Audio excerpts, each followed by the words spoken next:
Look at him. He's just dickered.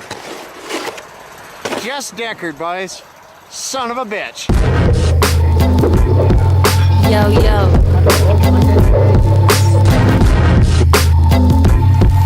Class A, and macro. Not connected, not elected to participate. Bouncing down the stems will make your head hurt. Enjoy the takes. Says her whose head Everybody, burns welcome from back hearing to Take harvest. a Ride. Always This get is the episode gasoline, 254. but First thing I need to say is thank you for continuously tuning in. I know there was a bit of a break there with episodes, but I didn't get any recorded before I left, so my bad. I'll do my best to keep these going, but it bothers me when I can't get them up every week. So yeah, apologies, but thank you for continuously tuning in and not giving up, even though there was a bit of a gap. Anyways, let me get to these sponsors here. The sponsors get the show to you. They are important people to me. They believe in the show, and they, without their help, it'd be a lot harder to do this. So if you can show them love, any love, Facebook love, like a like, or buy their stuff, or follow them, or anything, that'd be super dope. So I'll bang these out as quick as I can without missing any key points. But let's start with Heartbeat Hot Sauce. Heartbeat Hot Sauce is a hot sauce company from Thunder Bay. They use a few simple, high-quality ingredients to make their stuff. There's no water added or thickening agents or chemical preservatives. It makes it super natural. That's really good hot sauce. You can get it across Canada and in the States. And if you're a fan of hot sauce, they have a few different types. It's my buddy Al. He's just so legit. He's like a legit chef who started a side hustle selling hot sauce, which took over and is now his main thing. So if you haven't tried it, try it. You can use promo code TakerWide5 to save 5% off of your cart. It's good when you buy big orders. They were on season 6 of Hot Ones on YouTube, which is bananas. It's just they've been doing really great, and I'm happy to be on board with them. So go try them out. Go buy some. Try it. It's super good. Next up is DFA Tattoos. If you're looking for a tattoo shop in Montreal, if you're out there visiting, or if you know friends who are out there, go to 328 St. Catherine S, DFA Tattoos. There's a whole house of talented artists there that can help you with any style, if it's custom or if it's portraits or anything. These guys have grown over the last, 8 or so years since I've seen them start up, and I was gonna say fascinating work, but just really good quality work with people who care about what they're doing. It's a great place to go. So if you're in Montreal, check it out. It's dfatattoos.com. You can find them on all social media. Kevin Rigo of Hefner Toyota is a car salesman. He's the next sponsor. He's at 3121 King Street East in Kitchener. If you're buying a car, or you know someone who is in the market to buy one, it's intimidating and scary to invest that much cash in a new vehicle, but Kevin will make the process easy. He'll make it fun.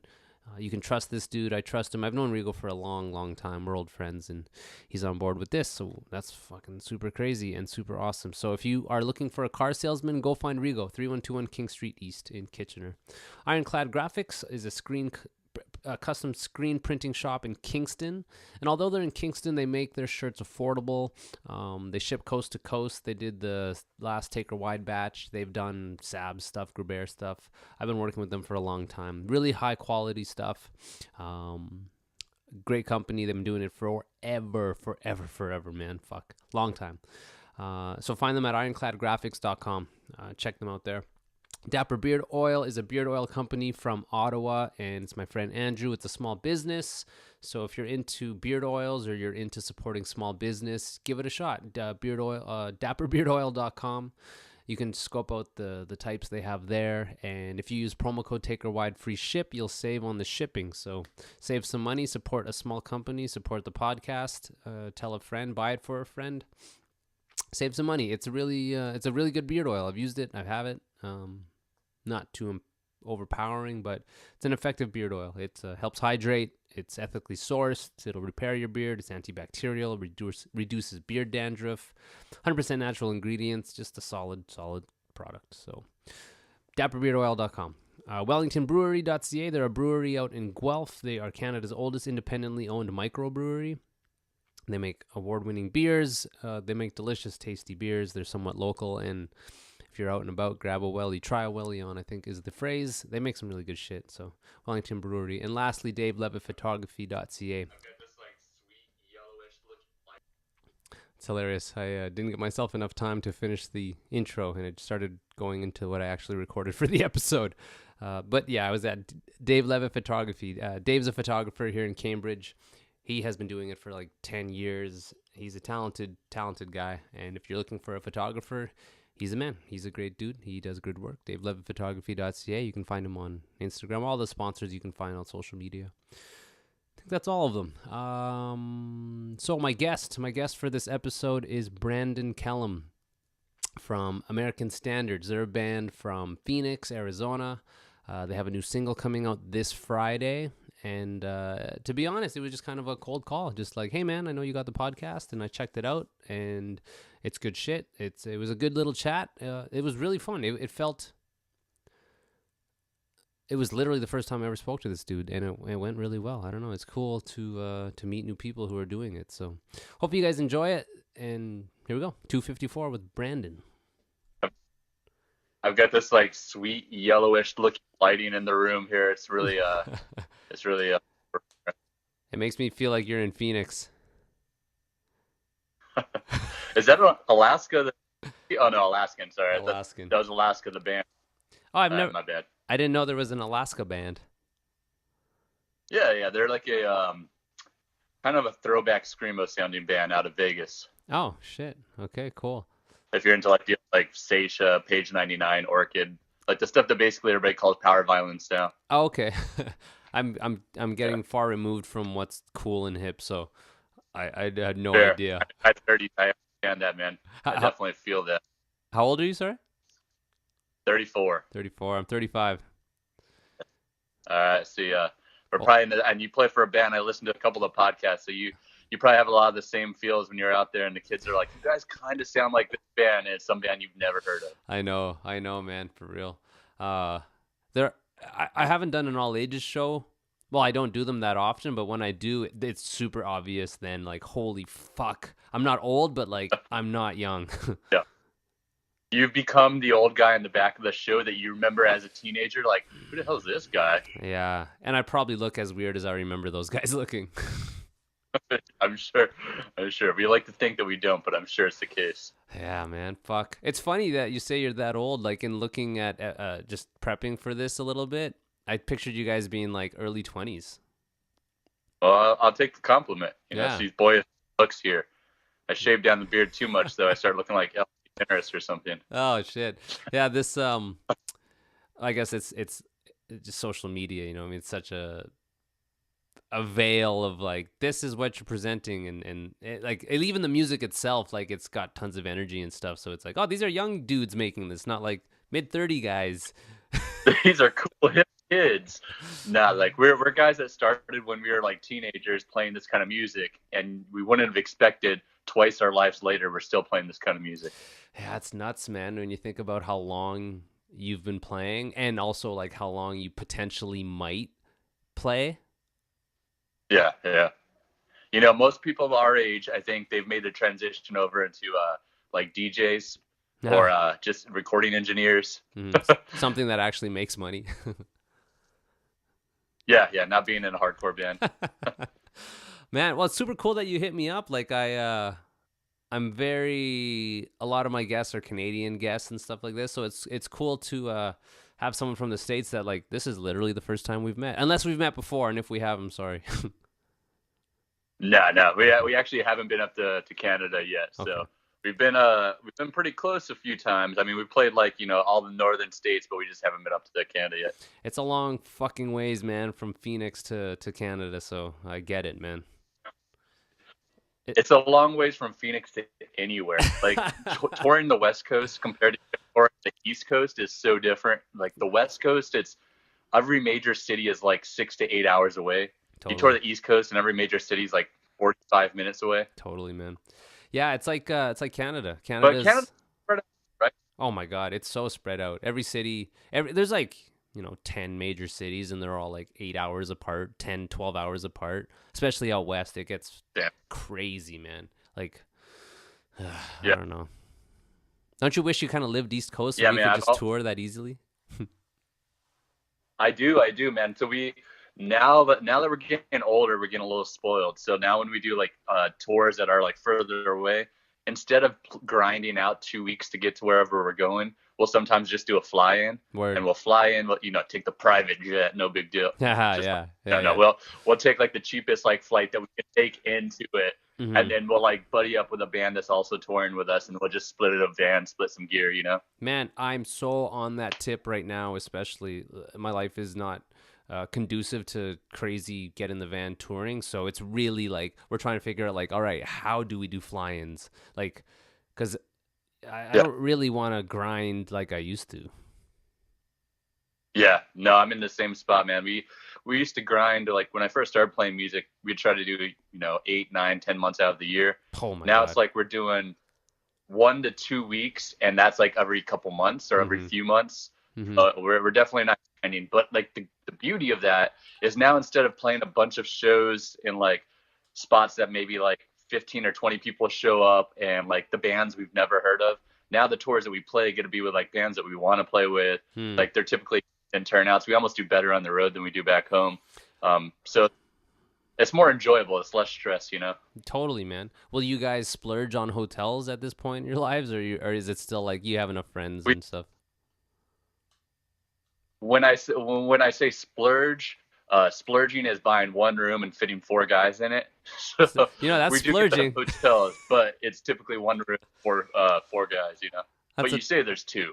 Yeah, oh yeah. That's a splurge, man. Fuck, the last U.S. tour I did, which was a while ago, we just said fuck it, man. Like, and I also work for a hotel, so I get discounts. But almost every night, even when people were saying like we have a place, it's like, fuck it, we're gonna get a hotel. Fuck it.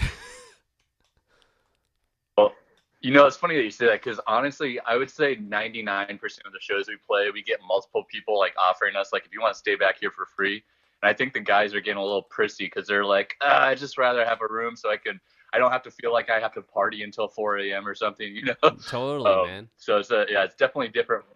30, Big time. Well, we can kind of like, it's a good jumping point to this, the new shit you guys coming out. Like, this band is what, 7 years in, I think? 8 years in, something like that?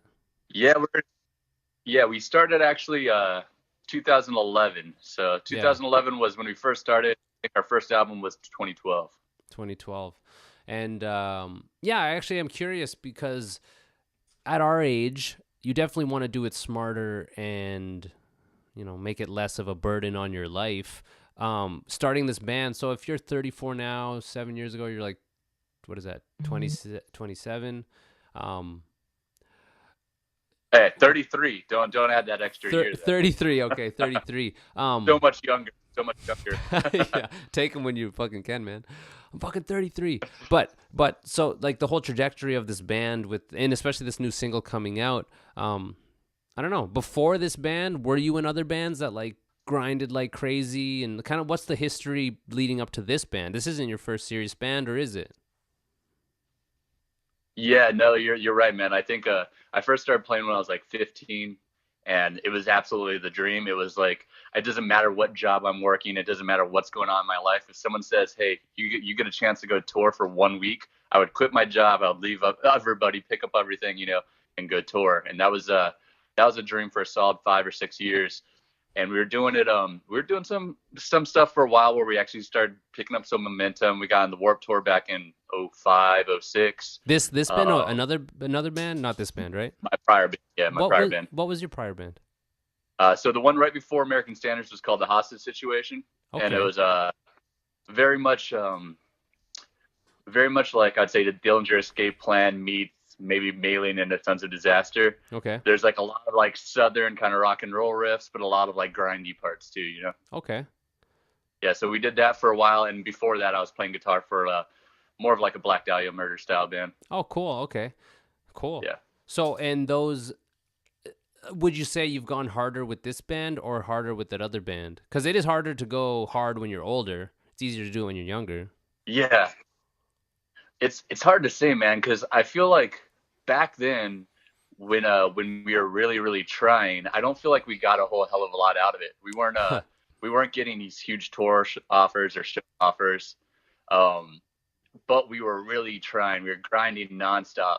And then when we started this band, when we started American Standards, we did it just solely for fun. We didn't even plan on touring. We didn't plan on really, doing too much with it outside of like, hey, if a band comes through that we really want to play with, we'll try to get on the show. Okay. But when we stopped trying, that's almost when everything fell in our lap. We ended up getting a label offer. We ended up recording, getting some big touring offers. So we started getting a lot more when we just stopped trying, But it was up to that point, it was like 10 years of grinding nonstop in other bands. Man, it's almost like that is super crucial, though. I don't know.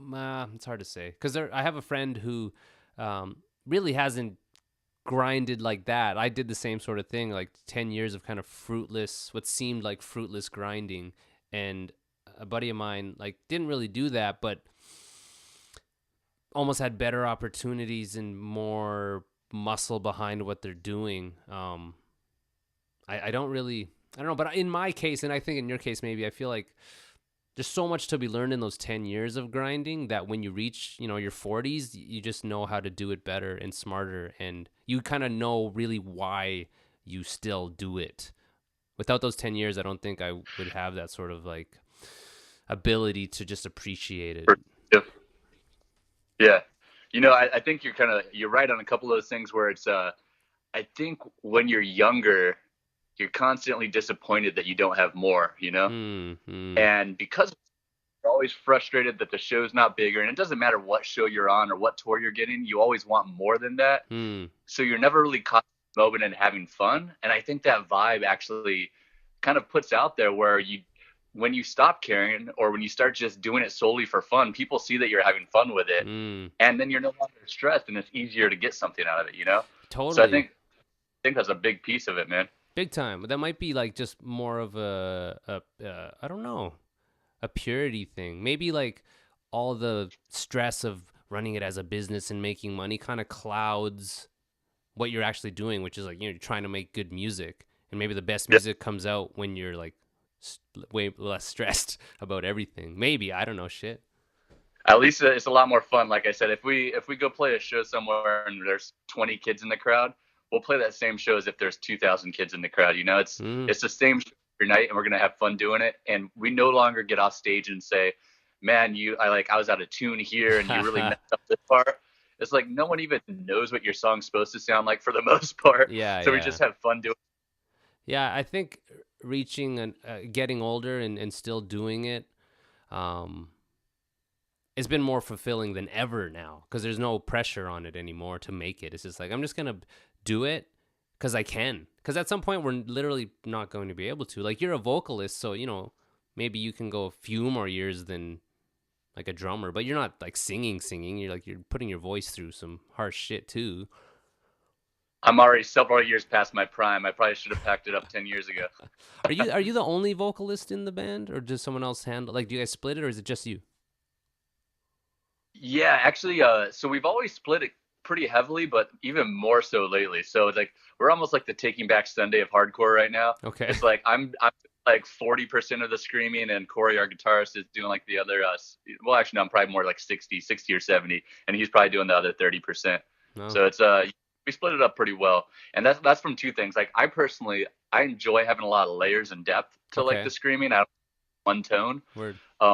But it also helps a hell of a lot being out there on the road and trying to bust out like 12 songs where you're just screaming all night for 5 minutes.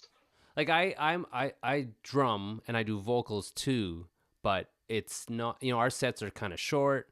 I have another vocalist that like literally there are parts where I'm like, man, I just can't do this part anymore. Can you pick up the slack? I can't imagine, a 30-minute set of just screaming the whole time. I guess you just get into good shape, but fuck me, man. That's a funny thing, dude. Is like I think I do think you build the resistance. I also think the getting in shape thing helps quite a bit because I definitely treated my body like shit for like the majority of the time leading up to now. Now I feel like I try a lot harder to like do what I did like 5 years ago or 10 years ago. I actually I remember seeing about 5 years ago, people come out and take pictures. I remember seeing some pictures that like someone just sent us a big old Dropbox full of photos, and being like, damn, I'm looking really rough right now. And, you know, my answer to that was like, I should size up from a medium to a large, you know? Word. I should stop eating fast food and drinking every night. It was like, I should buy a bigger size t-shirt. But over the course of like the last year, I've definitely started hitting the gym a little bit more, treating my body a little bit better. And I feel a lot better up there. I feel like I can actually do the hour set as opposed to being out of breath like song 2, you know? Yeah, it's important, I think, especially playing aggressive physical music. It comes to a point where like my shoulder's starting to act up now, so it's like, man, maybe I need to get better technique or something. But I want to do it as long as I can, and you can't just fuck off. And I think especially the stuff we're playing, like it's not soft music. It's like it's physically like you're sweating after the set. Like it takes something out of you, and it's only going to take more and more out of us as we get older too. Like, you know, picture yourself just at like 50. Geriatric, hardcore goes geriatric right now, so we just complain about how old we are. Oh my God, I But know. as a drummer, I can't even imagine, man, just swinging around for that long. No, that's what we play, short sets. There's a few, I play in a couple bands, and there's a few sets where I play in both bands, and it's retarded. It's so stupid. It's not healthy. I'm totally drained. Do you remember the first time you did vocals and what that was like? Because it's, you know, how old were you when you like first started screaming? I think that's super funny to think of a kid like, I've never screamed before. I'm just gonna do it. What was that like? I think I was 20 years old. I had already done the band where I was playing guitar for a while. We got to a point where we were touring pretty often, and we were actually starting to make money doing it, where we were actually coming home with more money than we left with. Okay, cool. And the guys wanted to stop touring as often, basically. I felt like we finally made it to this point, and then the guys are like, you know what, let's take 4 months off or take 6 months off. So that's kind of what made me take a step back and think, well, maybe this band thing's not going to work out, and maybe I should like actually just find a real job. So I left that band. That's when I was doing this band called Vera Lynn. I left that band. I got a real job, and on the side, I still needed to play music. So I started just kind of learning to play drums, learning to play, you know, a little bit of bass. And out of necessity, I was recording stuff. Out of necessity, I just had to try to do vocals, you know, because I was just still trying to write music, but just do it, you know, by myself. Mm-hmm. And that was probably the first time that I did it. And I remember at that point, that's when someone had told me, like, you sound a lot like this band, Maylene and the Sons of Disaster. Okay. And I had never honestly even listened to them at that point. And then I started listening to them, like, oh, this is kind of cool. But I really like Dillinger and Converge and like those types of bands. So that's kind of how that came about. Huh. And but yeah, no, it's awkward as hell, man. Like no one's meant to get there and scream, you know? So it's like just for the first time, and I was in there, like luckily it was a buddy that was recording me. But it's still like awkward. It's like, okay, I guess I'll give this a try. Hopefully I don't sound like a little girl right now. Yeah, I remember when I was like, I think it was like 14 or something trying, or maybe like 17 trying to do vocals, and it came out so whack where it's like, oh, I'm not doing that ever again. It's so embarrassing. I guess you find your voice. Yeah, I always joke though. Yeah, no, our guitarist Corey, when we first started the band, I told him that I wanted to have a lot of like backing vocals. And I remember on our first demos, he tried to do some backing vocals, and it was so damn horrible. Like it was really bad. And I told after like Corey left, I told the guy that was like recording for us, I said, we're gonna have to scratch this, man. Like I'll just do the backing vocals myself. And then you fast forward to our first album when we put out Still Life in 2012. Corey's like, well, let me give this a shot, and he did it. I'm like, holy shit, like you got better technique than I do, you know? So like he kills it. Like, he yells the right way. Like he holds it in. He like uses the diaphragm. Like when you listen to our stuff, I'm yelling as loud as I can possibly yell, and I don't have like the Zen of screaming technique that most people do. You know? Have you ever checked that out? That Zen of screaming? I have. It's just not for me. I don't know. I've never even. Shit, I feel like I'm doing it wrong as well. But I should maybe take a look at that DVD. There's things that you probably naturally do already, and they put like a name to them, you know, like breath control and stuff like that. But a lot of it's too, I think, for me, the biggest thing about like screaming or doing this type of music is like it's confidence, you know. It's like all in the head, because I don't know if you've ever been out there like before you had to scream for a show, and like you feel like maybe like you're a little sick or you're not going to be able to deliver, like maybe your voice little raspy from a few days before, and you're kind of nervous about how it's going to sound. For me, every time that happens, which is often, the second I get on stage, that all goes away. I'm like, oh shit, I still got it, man. I can do this for another hour, you know? Yeah, shit. Yeah, that's literal like muscle memory, I guess. I do wish though there are times where I just all the gear and all the volume and all the aggression. It's like, man, maybe I should have just played some softer music so I'm not like screaming and like dying like. I think about that sometimes too. Like I would like I was saying, everybody my age now is either a DJ, they're playing in like an indie rock band, and I'm out there still saying like, hey, do you want to come watch me scream for a while? Yeah, man. But whatever. I do wonder how long we can do this for though. Yeah, honestly, I wouldn't have thought 33 was the age. I would have thought it was sooner. But you know, the thing about it is now that we get to do it on our terms, it's just so much more enjoyable, and I can't imagine not doing it. You know, it's almost like, I think you were talking about this on one of the episodes, or one of the guys you had on was talking about this. Like, it's almost like a family in a sense, or it's like a community. Like when you're out there, like playing a show is the smallest part of touring. Like that's, you know, less than an hour on stage. The big part of touring is like being in a van with like 4 other dudes and traveling for like 7 to 8 hours. You know, so it's more like it's like something, man. It's like hanging out. You know. Oh, big time, man. I have friends who've kind of stopped doing it, and I am sad that they're unable to, because a lot of my friends I only see at shows. We're not hanging out outside of shows, and it is a great little community, man. Like I talk about it a lot for sure. I guess you would have heard that. Yeah. And I feel like both of us, if we would have stopped, we would have stopped by now. You know what I mean? Like to do it at this age in aggressive music without like huge muscle and management behind you, it's like you got to do it because you love to do it. I'm not. I feel like if you were just out behind like some random like business and you're drinking in your van, it'd be a little bit creepy. Yeah. But if you're a band and you're drinking in your van, completely acceptable. Yeah. It's so much fucking fun, man. Like it's never been more fun than now because I care so little. I care obviously, but it's just like you don't care how like how big it is or how like grand it is. It's all just about like, all right, I know I'm like, the only thing you expect is when you walk in there that you're gonna be able to play some music. Yeah. Everything else is a bonus, you know. Someone said it to me like, I don't have to play a gig tonight. I get to play a gig tonight, and it's like, that's a good way to put it. That's a good way to put it. So let's talk about the single that's coming out. I am curious with, it's just a single, right? The single. Okay. Yep. So with the thinking behind that, just because I've done like splits maybe with like 2 tracks, but what is the thinking process behind a single versus like an EP or even versus an album? Is it just to keep relevant, or I don't know? Yeah, no, I think it's a little of that. I mean, we're in a place now where people just want stuff out more consistently. And streaming allows you to do that, where you don't have to invest a ton of money into vinyl and cassettes and CDs. So you can experiment with new sounds or experiment with doing new stuff that you haven't done before and not dedicate an entire album to it.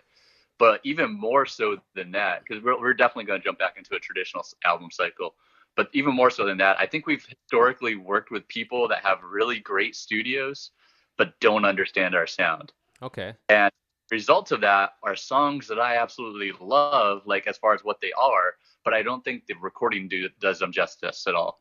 So for the last couple of singles, and we've got one more coming out here, it was really about, instead of dedicating 12 songs and several months to recording an album, let's work with a few different studios, find out who's really going to have the best sound for us. And then after we figure that out, let's go into and commit to an album. Interesting. That makes total sense, man. Like, because I was going to ask about, I was looking at the list, and like almost everything has been recorded differently, it seems. Like different mixer, different studio or something. Like even the one in LA you guys went to.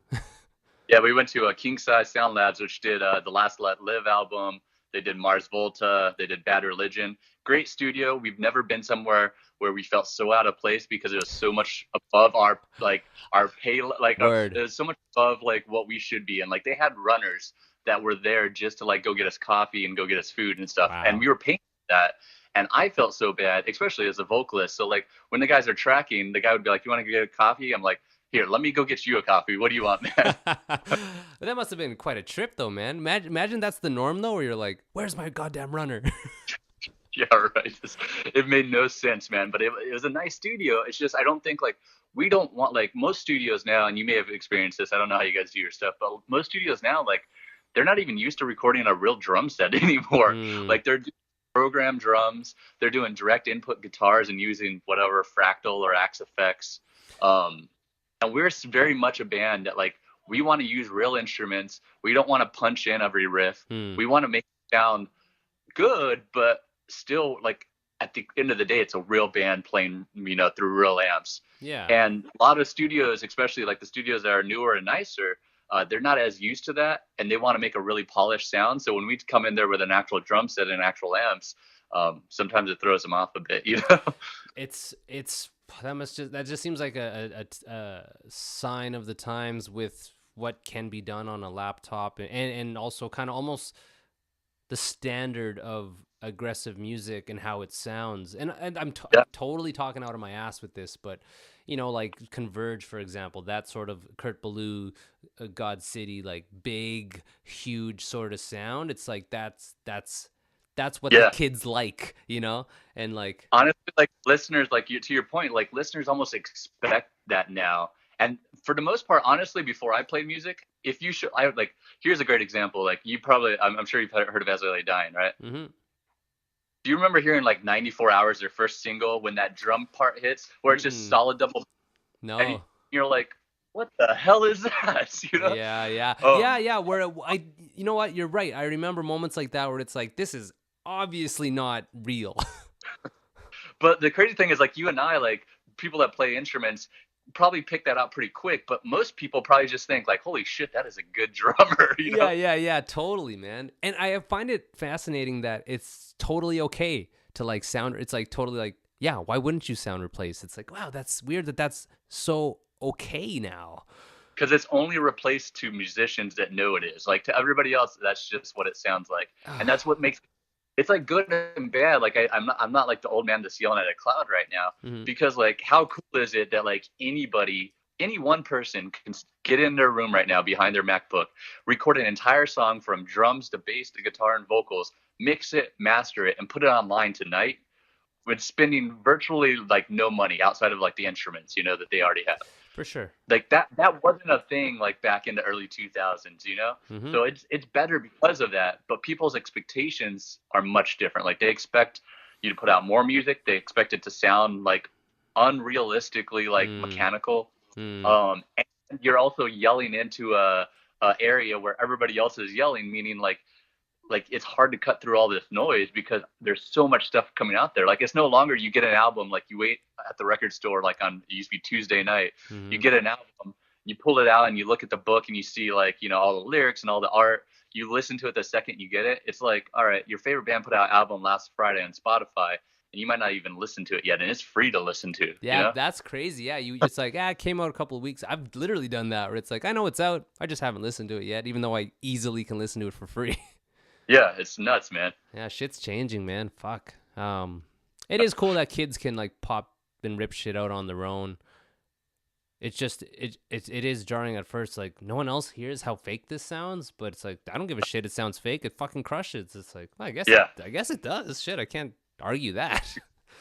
That's what I'm saying. Is like as much as like I'm saying like I love the fact that we can get in like every song that we write starts with us getting in a room and jamming the song. Word. And it's like a collective of everybody like going through and putting their ideas, which is a lot different. A lot of people are just writing online and sending it back and forth. But I don't think either way is worse. It's just what I like to do. Like the part I like about music is getting in the room with the guys, having a couple of beers and writing a song.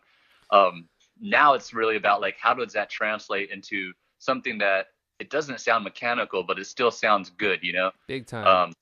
I think with this new song, Phantom Limb, I think Kevin like killed the mix. The first thing he sent to us, I'm like, holy shit, this is probably better than we've ever sounded. Like the guitars sound powerful, the drums sound good in a mix, the vocals are solid. I don't think we've had anything this solid up to this point. Like Weep was great, which was what we put out earlier, like a few months back, and that was with a different guy. But this one is I think we're gonna stick with him probably for the next stuff that we work with. Yeah, okay, so like, yeah, that's definitely something I want to talk about. So it's Kevin who plays with Dylan. Like, I honestly haven't kept up with Dillinger, so I don't know if he's been there a long time or not, but he's played with them, and he has a studio in New Jersey. Is that right? Or Yep. Yeah. how'd you guys So hook he's the that up? guitarist for. He's like, obviously. So Ben is the main guy that Mhm. everybody knows in Dillinger. Kevin's been with him for quite a while, and he's actually done a lot of the recording stuff too. Oh, okay, cool. But he's recorded some other solid bands. He's recorded like The Armed and Foxy Shazam. I don't know if you listen Oh to them at all. yeah. So he's done a wide mix of stuff, but yeah, he crushes it, man. Wow. Okay. So was it just like so like the whole thinking of this single when it's like, hey, let's put something out to try another studio? Was he a guy you wanted to hit for a long time and you can afford him, or like how did it come to be that you ended up working with Kevin? Simple as like, fuck it, shoot him an email, or I don't know. Yeah, to be honest, like, so I mean, I've been a fan of Dillinger for a while, but I didn't know that he was recording stuff, honestly, until probably about a year ago, maybe a little less than a year ago. A buddy of mine told me, like, have you ever thought about working with Kevin? And that's when I started looking into the stuff he had done, and I'm like, all right, this makes a lot of sense. And the guy actually he knows our sound, obviously, Mhm. like he knows what style of band should sound like. And we hit him up, and he was really excited about working with us. So we, I mean, like I said, it was one of the smoothest recording sessions that we've had. So, like I said, it makes sense that we probably do the next album with him. Cool, man. That's like, yeah, I'm thinking like, man, I got to do some singles and try out other studios and see what's up with that. It's a good sort of like sample. It's like a little Costco sort of. Yeah, it's like, why drop a few grand or more Yeah. on something where you're not like, with like Anti-Melody is the last album that we put out that we recorded there at King Size. And that's probably the most meaningful album that we've ever done as far as where we were in our life at the time. But when I listen to the quality of the recording, it's probably the most off I feel that we've ever been on a mix. And I mean, there's a lot that went into that. We had, a lot of stuff that's going on at the time. So it's, I mean, I look back, I don't regret putting it out, but we've never spent so much money on an album to get something to me that doesn't sound even as good as their first album in terms of recording quality.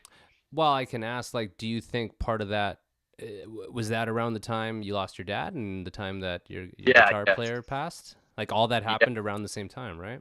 It was honestly right when we were writing for the album and we had first got in and started laying down the tracks.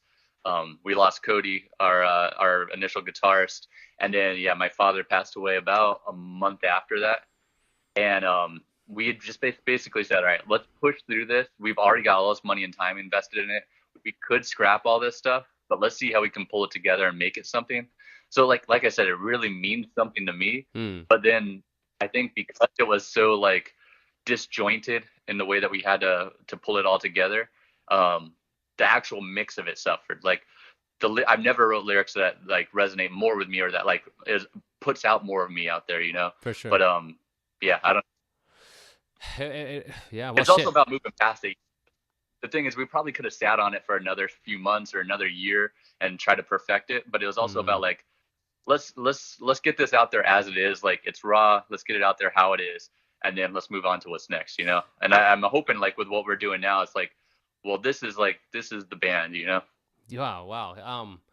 So for like this, do you have other tracks like ready to go aside? Now, is it the track is Phantom Limb, right? Phantom Limb, yeah. Okay, so and you have other tracks ready to fire off, or was it once the song's done, try out a studio thing? Yeah, so we did the last one, which was Weep. Then we already had Phantom Limb ready to go, and we've got one more single that's kind of in the bucket. And then after that, we're probably gonna, like I said, unless the next one we're still working on the mix, unless it really blows us away, we're probably gonna stick with Kevin because it's. Like I said, this is, to me, the best way we've sounded. You guys, where did you record it then? Because he mixed it and mastered it. He didn't, like, you didn't go to Jersey, did you? You recorded it? No. Okay. Yeah, no, he mixed and mastered it, and our drummer, Mitch, he's worked at a few studios. He's the one that engineered it. Okay. A bit of delay here. Mitch used to have a studio out in Memphis for a while in Tennessee. And obviously, he lives in Arizona with us now.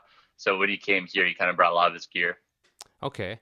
Now, the whole process of recording it, do you guys do clicks? Kind of like what's the typical? Because I think typically it's like drums, guitar, vocals.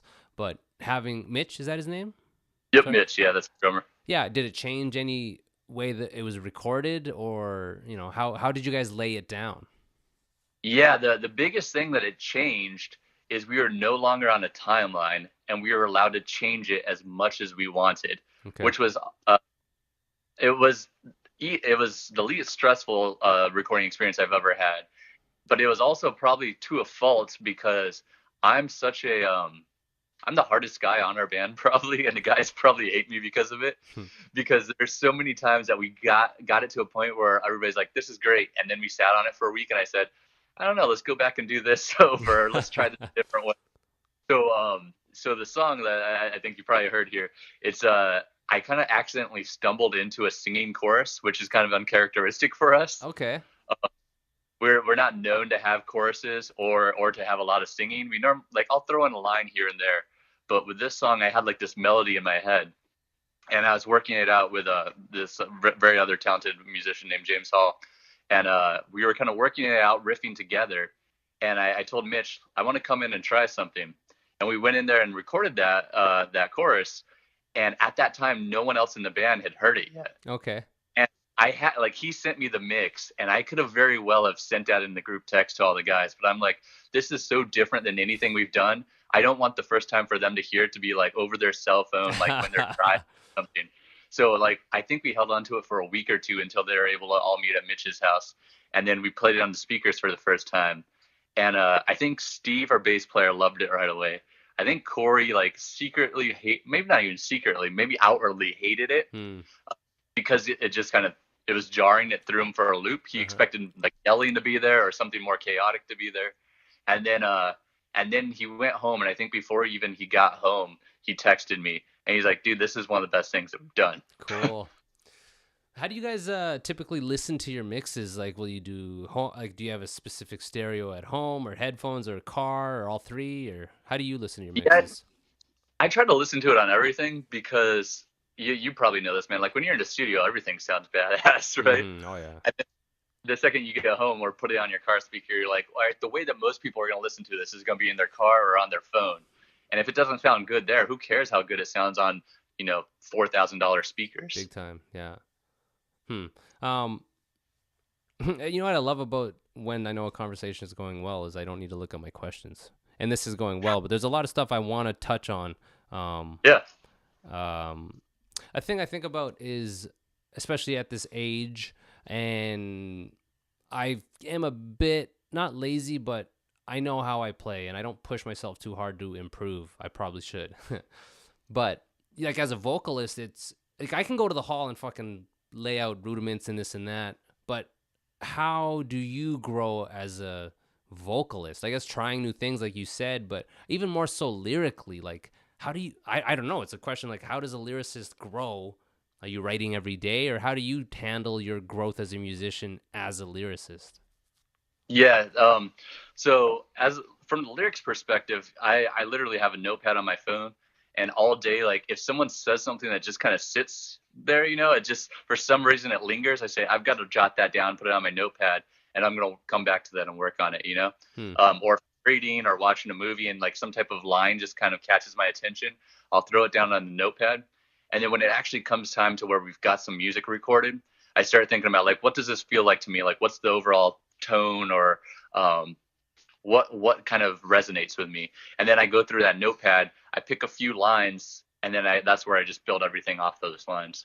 Have you always done it that way? So yeah, like, pretty much. I mean, obviously, when I started, I didn't even have a smartphone. So before that, I had the the little composer's notebook or whatever, a composition notebook that everybody had. Put it in my paper or something, But that's pretty much always how I've done it. From the vocal, from like the way I deliver it, though, I think it's a few ways. Like I hate like the atonal, just one note vocals, and a lot of times our music sometimes calls for that. So it's kind of funny. Sometimes I would say like 80% of the time I come into a song with these big grand ideas of like, I'm going to do actually like something really high here, something low here. I'm going to bring it into a talking or a singing point. And then I try it and I'm like, I'm just going to kind of go to what I always do, Now with these last two songs and this song especially, what I did was I was working with James. He's from this band called After Church, which he used to be in a fantastic hardcore band, and they were very much like the Bled meets Glassjaw. Okay. Probably more Glassjaw than the Bled. He now does just indie like solo acoustic stuff. Cool. But he's a fantastic songwriter and has a really great voice. So I worked with him and another buddy, and I basically said, I'm going to give you everything that I think fits for this song. Then I want you to turn it upside down and tell me, like, I wanted them to sit there with me while I was recording and tell me, try it this way, or can you do it this way, or what does it sound like here? I want you to think of a pattern or a melody that doesn't come naturally for me, so it'll push me a little bit. So that definitely helped me grow in that perspective, and that's what probably made the song so different.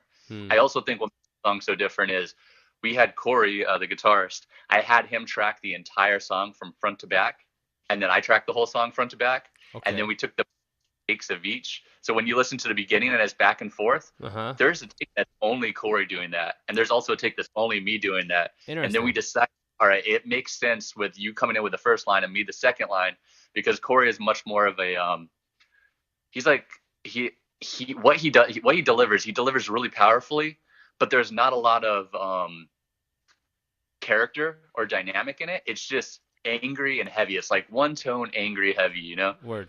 And I more try to push like a little bit of like a flow and a little bit of a character into it, like a dynamic. So I think it just really works. Like it punches heavy from the start with him, and then it kind of comes in with me, and we just trade off a bit. But yeah, it was all based on like, hey, you track the whole song, I'll track the whole song. We'll take the best takes out of it. Man, how much editing will you do? Like, so you're right, you'll get this idea. There's, I guess, both ways. Like, it sounds like that was a bit of editing, having people come in and give you ideas how to do the delivery of it. But like writing, will you do multiple versions? Like, is your scrapbook all written out, or is it kind of like you carefully craft what you're writing? Yeah, it's a little bit of both sometimes. Like whether a song calls for it. The hardest part about this style of music that's a little less like our music's not the most structured music in the world. It's not a verse chorus thing. And lots of our songs are very short. Most of our songs are under 3 minutes. A lot of them are under 2 minutes. I almost write more than is needed for this song. So sometimes it becomes a balance of like, how do I get the exact message out that I want to get out there? But within the constraints of these are the changes of the song, then this is how short the song is. And I think at the end of the day, like to me, the most important part is what I'm saying and not how I say it, which is very different than I think a lot of vocalists, especially like when you look at pop and rock. It's like it's more about like how does it sound and what's the feeling. It doesn't really matter what you're saying. I'm almost the opposite of And kind of looking at the lyrics, it seems like a bit of a anti-religious song. Like or I might be reading that wrong, mostly because there's a line. It's a pretty cool line, like I think 2 bullets and like the Holy Spirit. Like it's a kind of a cool little painting you paint with the words. But like what maybe I read it wrong. What is it about, if I can ask? Like I know everyone should have their own personal sort of thing, but I don't know, you wrote it. Yeah, no, I'm honestly, this song is it's about not feeling a part of something, really. And whether that something is religion or politics or a group, or like you and I are talking about feeling like we're growing older and maybe a little more disconnected from certain scenes. The song is about like understanding that there are people out there that need to feel like they're part of this close-knit group and feel like they identify with everything in that group. And I feel like I'm very much like, I agree with some stuff that people that are religious agree with, but I'm not religious at all. I agree with people that are political, that are Democrat or Republican or whatever else. I can pick and choose things from each of these groups. Or in music, like I appreciate indie music and metal music and punk music, but I don't feel like I neatly fit into any of those things.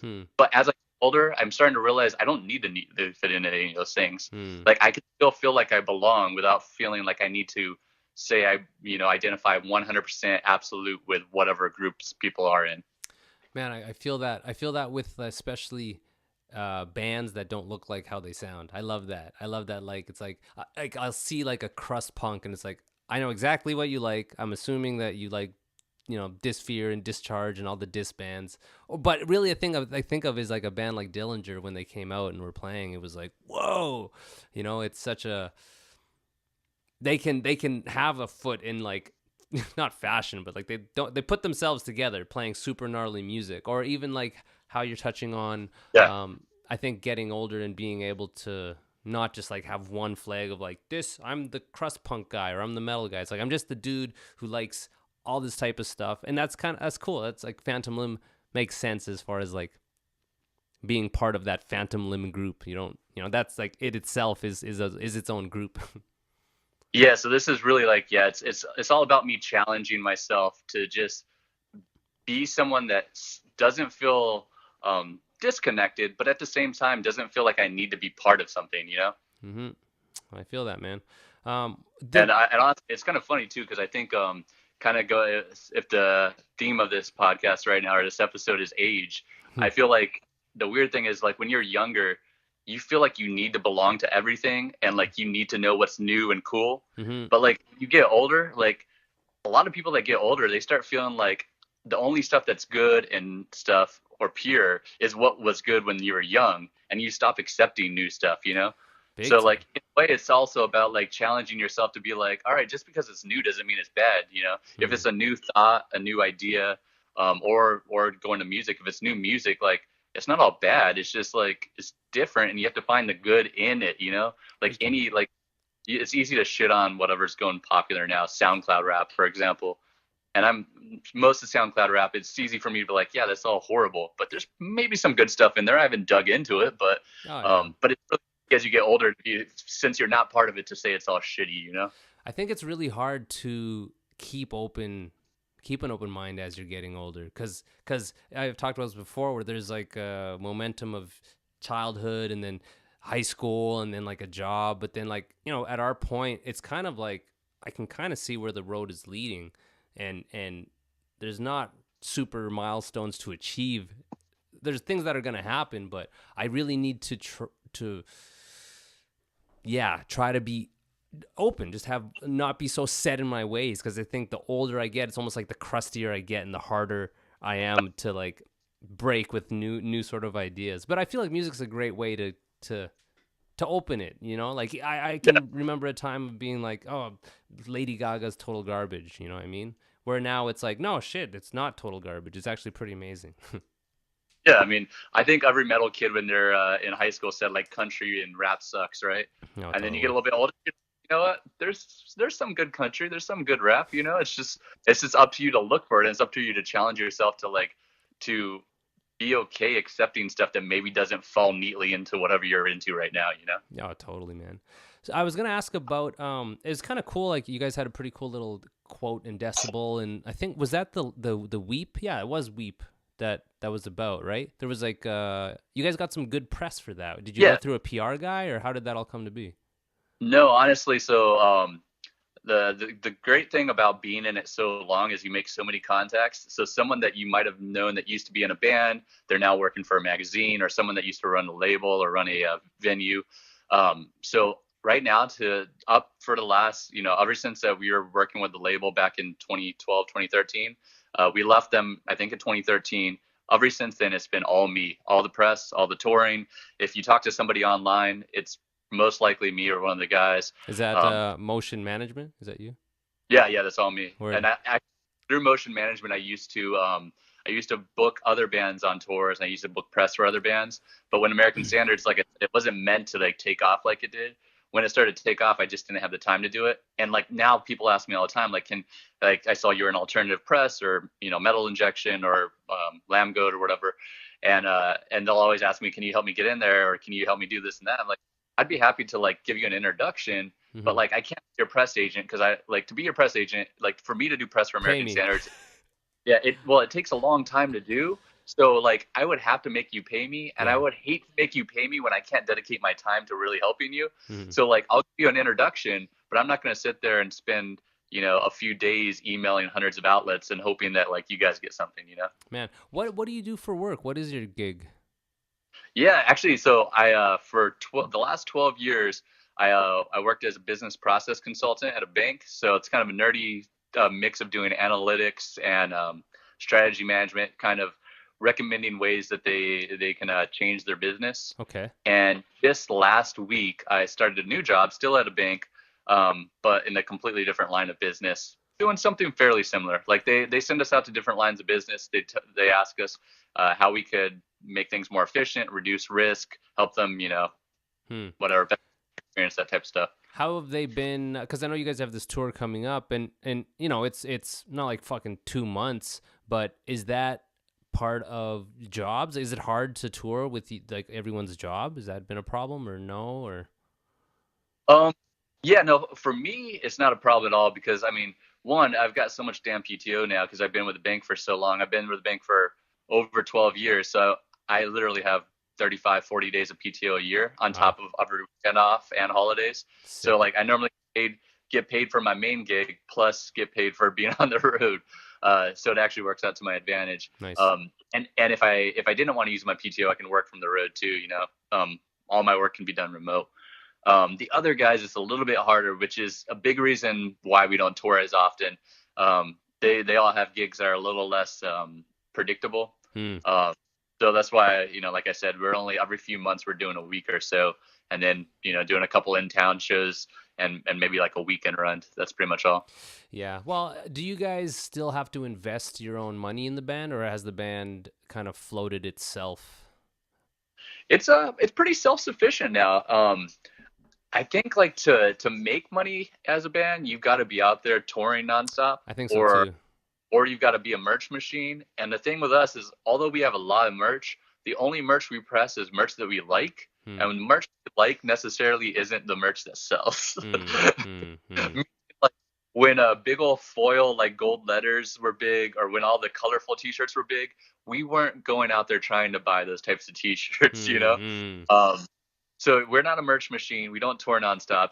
But when we do tour, we're making enough money on the road to bring back home a little bit of money, and that money goes right into recording and pressing more merch. Yeah. So it's almost like a cycle. It's like the touring and the merch pays for the recording, and then the recording eventually pays for the next tour. And yeah, it seems like you guys obviously have a way to do it. You've been doing it for 7, almost 8 years, and seen some successes, and have this new thing coming out, and it sounds like you're still excited about it, which I think is probably the most important part of it. Yeah, I'm more excited than ever, and I'm really looking forward to this one, because it's so different, like I said, for us, that I think it's going to throw people off. And then with knowing what's coming after this one, it's almost a 180 in the opposite direction. So we're just going to kind of make people, wonder what the hell that we're doing, probably. Well, shit, dude, I do these about this long, and then do the Hibzine, which is just I play music from the guest, and it's, you got the single coming out. When is it next month? The 1st? It's coming out on next Friday. It's actually the 1st of February. Okay, so this is going to go up on Monday. So when you hear this, it'll be out on Friday, right? You got it. Yeah. Okay. But yeah, since we've been talking about it, I think people should hear it. If that's cool, can I do that? Or what actually... That would be like an exclusive sort of thing. We don't have to do that, because if it's going to release on Friday, we should maybe keep it as a release on Friday, now that I think about it. Yeah. Yeah, so if you want to release it after Friday, definitely for sure put it in there. If not, you could throw Weep in there. Then on Friday, everybody can go check out the news. Let's do that. I'll put Weep in there. Let's do that. Yeah. There's a video for that too, I think, right? There's a video, and there's going to be a video for Phantom Limb as well. So it's going to be on February 1st. We put out this song. 2 weeks from that, we're going to put out the video. Cool. And then 2 weeks from tour. Amazing. Well-oiled machine. It's like you're 33 in a band. Yep. Okay, cool. Okay, well, let me put Weep in right here by American Standards.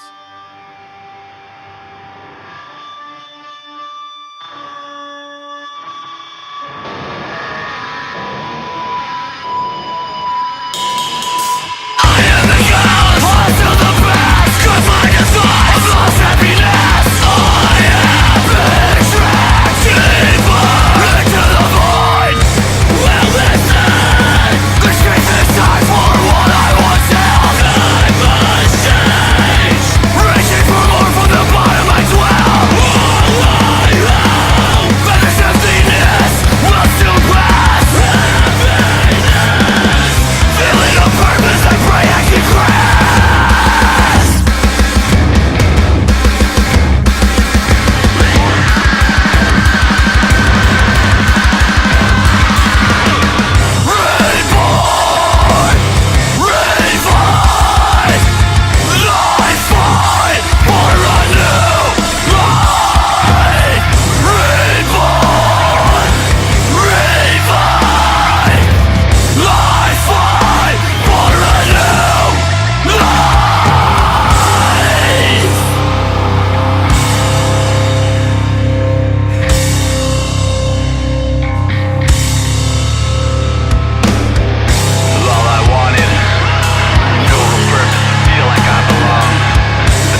people will have heard it, but we're still going like as if.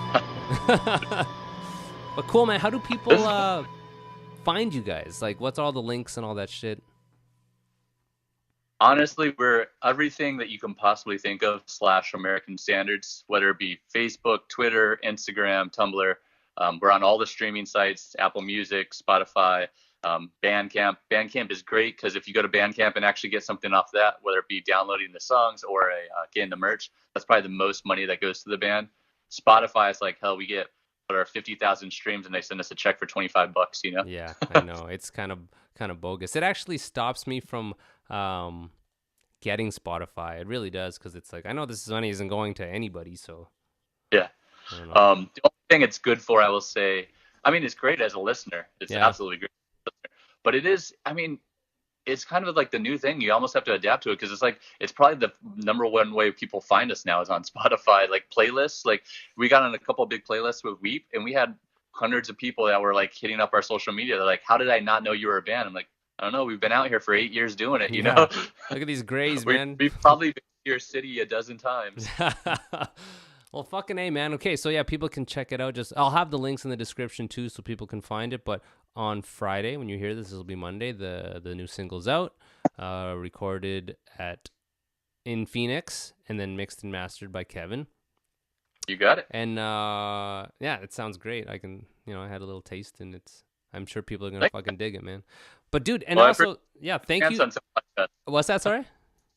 I said I appreciate you taking a chance on someone like us, because like I know like for you to do this, I don't know if you got a wife and kids or a girlfriend or whatever you got going on in your life, but you had to take it out of your life to talk to some random dude in Arizona. So man, I appreciate. I appreciate you hitting me up. It's cool to talk to cool people about something that we both think is cool. It's easy. This was effortless. Yeah. Well, next time you're in our area, or honestly anywhere in the States, and you need some contacts to help tour or do anything, I'll let me know. You know. Word, man. Thank you. Yeah, I'll link you up when this is up. But dude, fucking yeah, thank you, man. Hopefully it goes well. Hopefully the tour is good. And I don't know. I'll send you some. I say this a lot. I'll send you some funny memes online. Hell, send me your address and I'll send you some T-shirts and some merch. Sick, dude. Sick. Okay, cool, man. Be safe, and yeah, I'll talk to you later. Take it. Bye. All right, peace, buddy. All right, that was the episode, dudes. Wow, that's pretty cool. It's nice when people are easy to talk to. Even with that delay, it wasn't a big deal at all. Fuck. But yeah, check it out. It's a pretty cool little band, keeping busy, and hopefully you guys dug the track, and we'll dig the new track. He sent it to me, and it's a cool track, man. It sounds really good. But as far as sponsors, let me just close this off. All love to them. Heartbeat Hot Sauce, promo code TakerWide 5% off your cart. The delicious hot sauce from Thunder Bay, featured on season 6 of Hot Ones. Ironclad Graphics, a screen printing company in Kingston, ship coast to coast, competitive pricing. They did my shirts, great dudes. Kevin Rigo of Hefner Toyota. If you're looking for a car salesman and you're in Kitchener, Waterloo, Guelph, you can go find him. 3121 King Street East. DFA Tattoos in Montreal. Go see Shawnee and crew. Go get tatted up. 328 St. Catherine Est, I believe. I think they just got a new sign put up, which looks sick.